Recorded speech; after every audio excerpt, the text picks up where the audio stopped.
आप देख रहे हैं अमेज नाउ। गंगा, यमुना, राप्ती और गोमती के तटवर्ती इलाकों से खबरें आप तक।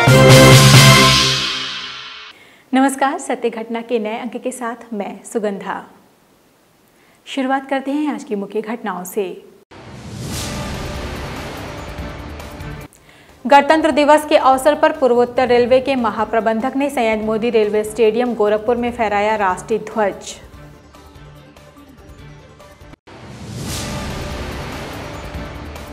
सौतेली मां के दुर्व्यवहार से दुखी होकर युवक ने की आत्महत्या।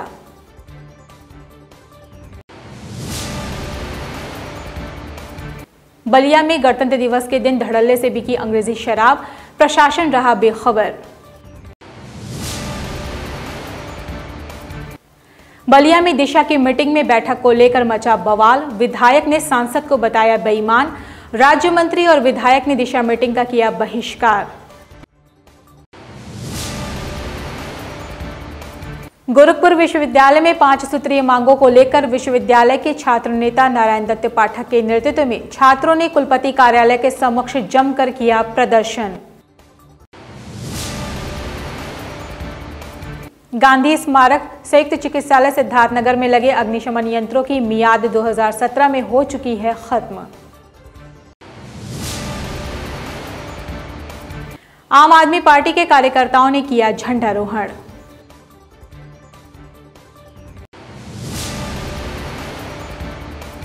जोर शोर से चल रही है चौरी चौरा में चौरी चौरा कांड के शताब्दी वर्ष को मनाए जाने की तैयारियां।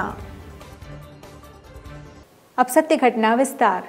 पूर्वोत्तर रेलवे के महाप्रबंधक विनय कुमार त्रिपाठी ने 72वें गणतंत्र दिवस के अवसर पर सैयद मोदी रेलवे स्टेडियम गोरखपुर में आयोजित एक समारोह में राष्ट्रीय ध्वज फहराया। इस अवसर पर उन्होंने रेलवे सुरक्षा बल, रेलवे सुरक्षा विशेष बल के जवानों, नागरिक सुरक्षा संगठन के सदस्यों, स्काउट गाइड और रेलवे विद्यालयों के छात्र छात्राओं द्वारा प्रस्तुत परेड की सलामी ली। इस अवसर पर रेलवे की विभिन्न समितियों द्वारा कार्यक्रम की प्रस्तुति की गई।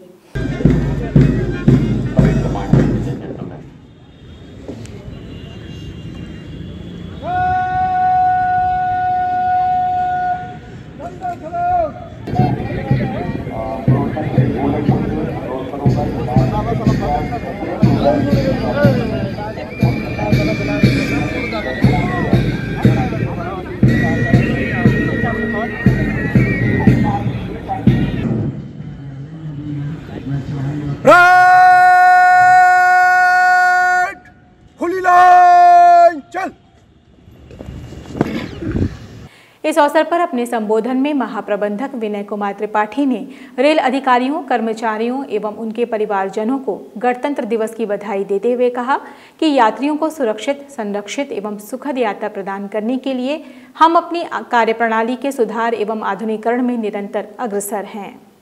गोरखपुर जनपद के चौरी चौरा में पारिवारिक विवाद की वजह से एक युवक ने फांसी लगाकर आत्महत्या कर ली। दरअसल ये पूरा मामला चौरी चौरा के शत्रुघ्नपुर गांव का है, जहां गांव के ही रहने वाले एक युवक राम केवल चौहान ने अपनी सौतेली मां के दुर्व्यवहार से आजिज़ आकर आत्महत्या कर ली। मरने से पहले युवक ने दीवार पर अपनी आत्महत्या का कारण भी लिखा है कि मेरी आत्महत्या की वजह मेरी सौतेली मां है। इस मामले में सीओ चौरी चौरा दिनेश कुमार सिंह ने बताया कि पुलिस द्वारा हर पहलू की जांच की जा रही है और जो भी दोषी होगा उसके विरुद्ध सख्त कार्रवाई की जाएगी। ये उटावा इनार के पास ये ब्रिजनंदन हैं, इनके बेटे राम केवल चौहान हैं, जो कि यहाँ रहते थे अकेले और इनके पिताजी दूसरी शादी कर लिए हैं, जो रामपुर थाना के अंतर्गत जनपद देवरिया में इस समय रह रहे हैं और इन्होंने यहाँ फांसी लगा करके आत्महत्या, प्रथम दृष्टया आत्महत्या फांसी लगा करके पाया जा रहा है। इनकी पत्नी भी लगभग 15-20 दिन पहले मायके चली गई थी और अकेले वो रहते थे। सर, सूचना कब मिली है, कब तक की लग रही है? सूचना अभी शाम को लगभग 5 बजे मिली है। कोई बच्चा गया, दरवाज़ा खोला है, मेन दरवाज़ा, तो फिर वो सामने बरामदे में लटके हुए मिले, तो वो डर की वजह से भागा और लोगों को बताया और लोगों पुलिस को सूचना दी। पुलिस आकर के फिर फोरेंसिक को बुलाया गया और वो भी नियमानुसार कार्रवाई वो की जा रही है। घर वालों को बुला करके उनकी पत्नी भी आ गई हैं, बच्चे भी आ गए हैं, उनके फादर इन लॉ भी आ गए हैं और कार्रवाई की जा रही है। गणतंत्र दिवस भारतवर्ष के लिए बेहद गर्व और खुशी से भरा दिन है। इस दिन कानून व्यवस्था चुस्त दुरुस्त रहे, इसके लिए सरकार तमाम तरह के निर्देश देती है, जिसमें एक निर्देश है कि गणतंत्र दिवस शराबबंदी का दिन होगा। लेकिन बलिया जनपद में खुलेआम अंग्रेजी शराब सरकारी अंग्रेजी शराब की दुकान से बिकी और प्रशासन बेखबर रहा। बलिया जिले के गढ़वार थाना क्षेत्र रस्सर में अंग्रेजी शराब की दुकान के समीप का मामला सामने आया है, जहां लोग छुपकर सरकारी अंग्रेजी शराब की दुकान से शराब खरीदते दिखे। कहाँ के रहने वाले हैं? यहीं के रहने वाले। अरे ये कौन सा जगह है? रस्सर है। ये अभी कहाँ गए थे? अभी क्या लिए हैं दुकान से? क्या लिए हैं? दारू लिए हैं। ये कितने की दारू मिली है आपको?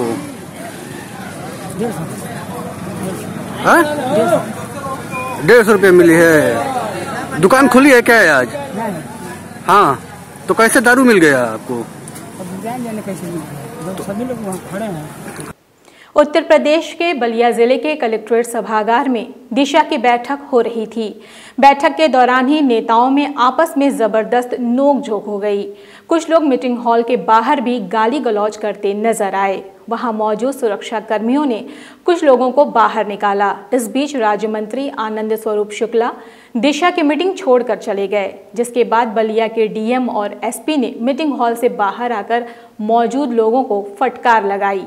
थोड़ी देर बाद बैरिया के विधायक सुरेंद्र सिंह दिशा की मीटिंग का बहिष्कार करके वहां से चले गए।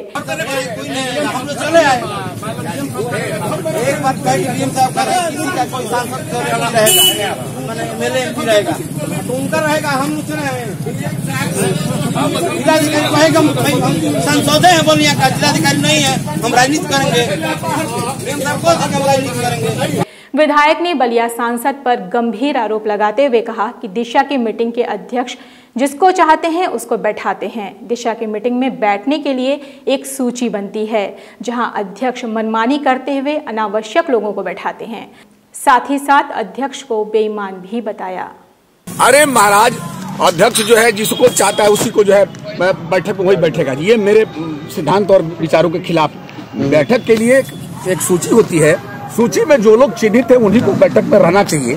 और जो है अनावश्यक अपने लोगों को बैठा करके जो है अब कोई विधायक तर्क कर रहा है तो अब सब बोलने लगते हैं कि कोई बात कर रहा है। नहीं, ये कोई बात नहीं है।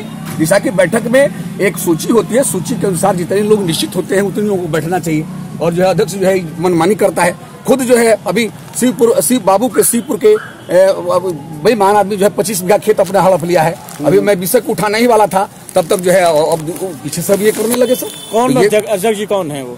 अरे अध्यक्ष जी हमारे बलिया के सांसद जी हैं, और कौन है?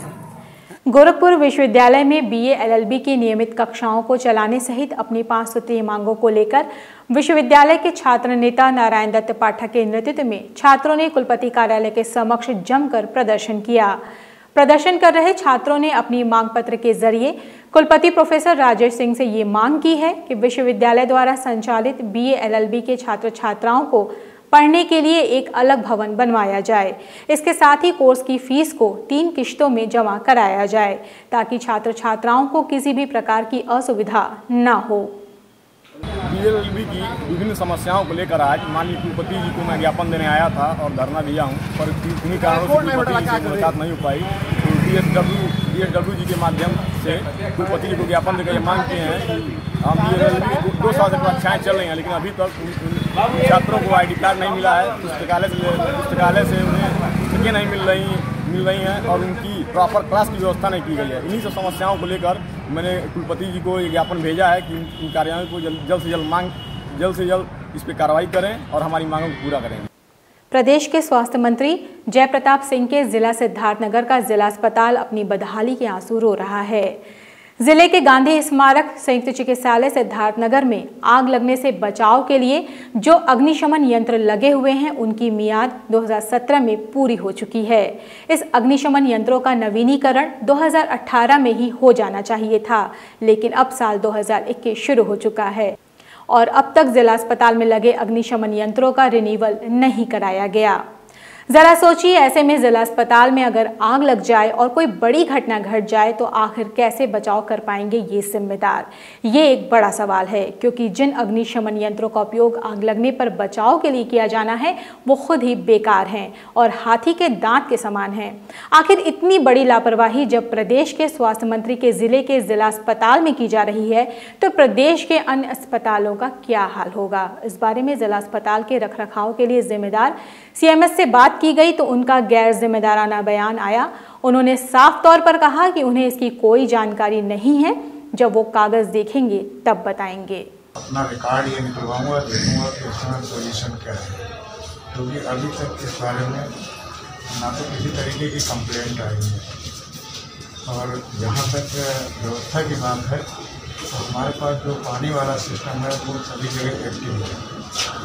अगर तत्काल किसी ऐसी व्यवस्था मिलती है और इसके लिए हम फाइल निकलवाएंगे, जो भी उचित कार्रवाई होगी उसको तत्काल करेंगे। जैसे कुछ चीज़ें इनविजिबल होती हैं सर, उसे आप देख सकते हैं, वो जनता या आम आदमी ने या तो कोई जागरूक पर्सन ही देख सकता। ऐसे में इतनी बड़ी चूक हुई कैसे? सवाल ये है सर। ये पिछले सीएमएस में हो सकता है इस पर ध्यान दिया हो। 15 दिन पहले हमारे पास जानकारी में आई इस तरीके की कोई बात है, तो हमने अपने स्टाफ से सलाह मशवरा भी किया और उसकी चीज़ें स्टेप वाइज निकलवा रहे हैं।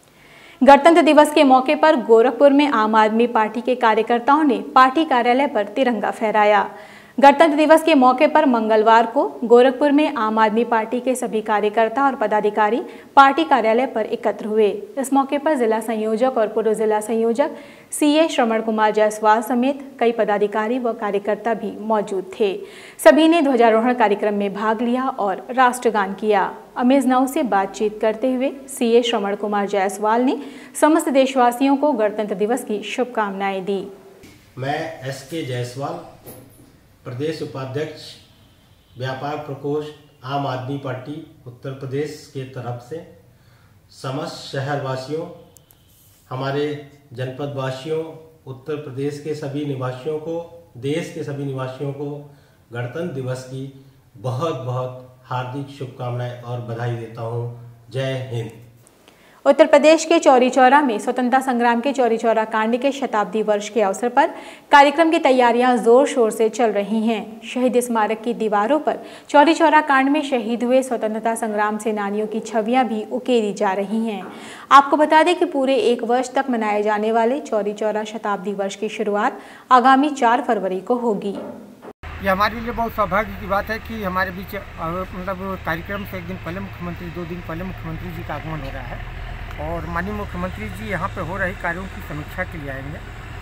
और विशेषकर हमको ये अंदाज़ा ये लग रहा है कि हमारी पेंटिंग को भी महाराज जी देखेंगे और आशीर्वाद स्वरूप हम लोगों से हो सकता है कि कुछ बातें। कितने दिनों से आप यहाँ लगे हुए हैं? अभी तो मैं 4 से 5 दिन में यहाँ से काम शुरू हुआ है। लगभग 50 से 100 दीवारों पर अभी पेंटिंग हमारी बन चुकी है और आगे अभी हम ये जो सामने का जो फ्रंट है वो उसको मैं जो गेट के बगल अगल बगल है वो चौरी चौरा के शहीदों के नाम समर्पित हम करेंगे।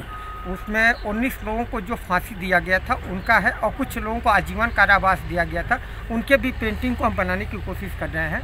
उस पेंटिंग को मैं स्क्रैच कर हमारा जो है KIT सेल है जो उसको बना रहा है, वो सर्च कर रहा है, बना रहा है और फिर उसके बाद जो है कि वो सामने जब आ रहा है तो उसके बाद वो पेंटिंग कल दोपहर के बाद चालू हो जाएगी। सत्य घटनाक्रम के इस अंक में बस इतना ही। तेज, सटीक और ताज़ी घटनाओं को जानने के लिए जुड़े रहें अमेज नाउ के फेसबुक पेज, यूट्यूब चैनल और वेब पोर्टल से। इस अंक में बस इतना ही। अगले अंक में आपसे फिर से मुलाकात होगी। तब तक के लिए हमें दीजिए इजाज़त। नमस्कार। आप देख रहे हैं अमेज नाउ। गंगा, यमुना, राप्ती और गोमती के तटवर्ती इलाकों से खबरें आप तक।